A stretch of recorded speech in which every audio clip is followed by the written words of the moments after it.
ಸಂಘದ ಏನು ಚುನಾವಣೆ ನಡೀತಾ ಇದೆ ಅದಕ್ಕೆ ಕಾಂಗ್ರೆಸ್ ಪಕ್ಷದ ಬೆಂಬಲಿತ ಅಭ್ಯರ್ಥಿಗಳಾಗಿ ಜಂಗಮಕೋಟೆ ಭಾಗದಿಂದ ನಮ್ಮ ಹಿರಿಯ ಕಾಂಗ್ರೆಸ್ ಮುನ್ಸದಿ ಅಂತಲೇ ಹೇಳ್ಬೋದು ಡಿ ರಾಮಯ್ಯನವರ ಸುಪುತ್ರರಾಗಿ ಶ್ರೀಯುತ ಶ್ರೀನಿವಾಸ ರಾಮಯ್ಯನವರನ್ನ ಆಯ್ಕೆ ಮಾಡಲಾಗಿದೆ. ಅದೇ ರೀತಿಯಾಗಿ ಶಿಡ್ಲಘಟ್ಟ ಭಾಗಕ್ಕೆ ಕಾಂಗ್ರೆಸ್ ತನ್ನ ಉಸಿರಾಗಿಸಿಕೊಂಡಿರುವಂತಹ ಶ್ರೀಯುತ ಚೊಕ್ಕೇಗೌಡರನ್ನ ಆಯ್ಕೆ ಮಾಡಲಾಗಿದೆ.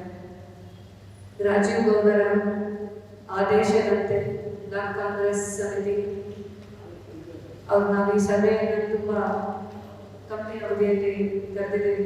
ಆದರೂ ನೀವು ಇಷ್ಟೊಂದು ಸಂಖ್ಯೆಯಲ್ಲಿ ಭಾಗಿಯಾಗಿದೆ. ಇಲ್ಲಿ ಹಲವಾರು ನಾಯಕರುಗಳಿದ್ದಾರೆ. ಯಾಕಂದ್ರೆ ಪ್ರತಿ ಒಂದು ಹಾಲು ಉತ್ಪಾದಕರ ಸಂಘವನ್ನ ಮಾಡಬೇಕಂದ್ರೆ ಒಂದು ಡೆಲಿಗೇಟ್ ಫಾರ್ಮ್ ಕೊಡ್ಬೇಕಂದ್ರೆ ಎಲ್ಲ ಕೂತು ಯೋಚನೆ ಮಾಡಿ ಒಬ್ಬರಿಗೆ ಕೊಡ್ತೀರಾ. ಕೆಲವು ಹಲವಾರು ನಾಯಕರುಗಳು ನೀವು ಡೆಲಿಗೇಟ್ಸ್ಗಳು ಕೂತ್ಕೊಂಡು ದಯವಿಟ್ಟು ನಮ್ಮ ಕಾಂಗ್ರೆಸ್ ಪಕ್ಷದ ಬೆಂಬಲಿತ ಅಭ್ಯರ್ಥಿಗಳಿಗೆ ವೋಟ್ ಹಾಕಿಸ್ಬೇಕು ಅನ್ನೋದು ರಾಜೀವ್ ಗೌಡರವರ ಮನವಿ. ಇವತ್ತು ಬೆಳಗ್ಗೆ ನಾನು ಅವ್ರನ್ನ ಭೇಟಿ ಮಾಡಕ್ಕೆ ಹೋಗಿದ್ದೇನೆ. ಆತ ನಾನು ಕಂಡಂಗೆ 2019ರಿಂದ ಈ ಕ್ಷೇತ್ರದಲ್ಲಿ ದುಡಿತಾ ಬಂದಿದ್ದಾರೆ. ಕಾಂಗ್ರೆಸ್ ಅನ್ನ ಉಸಿರಾಗಿಸ್ಕೊಂಡಿದ್ದಾರೆ. ಬೆಳಗ್ಗೆ ಎದ್ರೆ ಜನಸೇವೆ, ಸಂಜೆ ಆದರೆ ಜನಸೇವೆ ಅಂತ ಮಾಡ್ತಾ ಇದ್ದಂತ ಯುವ ನಾಯಕ ಈ ದಿನ ಕಾರಣಾಂತರಗಳಿಂದ ಪರಿಸ್ಥಿತಿ ಬಂದಿದೆ.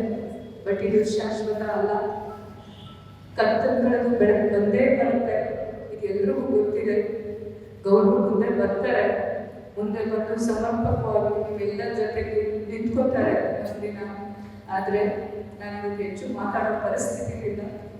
ಎಲ್ಲ ನಮ್ಮ ಡೆಲಿಗೇಟ್ಸ್ಗೆ, ನಮ್ಮ ಮುಖಂಡರುಗಳಿಗೆ ಕೈ ಮುಗಿದು ಪ್ರಾರ್ಥನೆ ಮಾಡ್ತಾ ಇದ್ದೀವಿ. ನಮ್ಮ ಬೆಂಬಲಿತ ಅಭ್ಯರ್ಥಿಗಳಾಗಿರುವಂಥ ಶ್ರೀಯುತ ಶ್ರೀನಿವಾಸ ರಾಮಯ್ಯನವರಿಗೆ ಮತ್ತು ಚುಕ್ಕೇಗೌಡರಿಗೆ ಮತ ಕೊಟ್ಟು ಅವರನ್ನು ಜಯಶೀಲರನ್ನ ಅಂತ ಅವರು ಮಾಡಬೇಕು ಅಂತ ಕೈ ಮುಗಿದು ಕೇಳ್ಕೊತಾ ದಯವಿಟ್ಟು ಅವ್ರನ್ನ ಆಶೀರ್ವದಿಸಿ ವಿಜಯನನ್ನಾಗಿ ಮಾಡಿ ಅಂತ ಕೇಳ್ಕೊತಾ ಇದ್ದೀನಿ. ತುಂಬ ಧನ್ಯವಾದಗಳು. ಇಷ್ಟು ಕಡಿಮೆ ಅವಧಿಯಲ್ಲಿ ತಾವೆಲ್ಲರೂ ಇಲ್ಲಿ ಸೇರಿ ಅವ್ರಿಗೆ ಬೆಂಬಲ ತೋರ್ತಾ ಇದ್ದೀನಿ. ನಿಮ್ಮೆಲ್ಲರಿಗೂ ಮತ್ತೊಮ್ಮೆ ಮೊದಲೊಮ್ಮೆ ನಮಸ್ಕರಿಸ್ತಾ ಇದ್ದೀನಿ. ದಯವಿಟ್ಟು ಸಹಕರಿಸಬೇಕು ಅಂತ ಕೇಳ್ಕೊತಾ ಇದ್ದೀನಿ.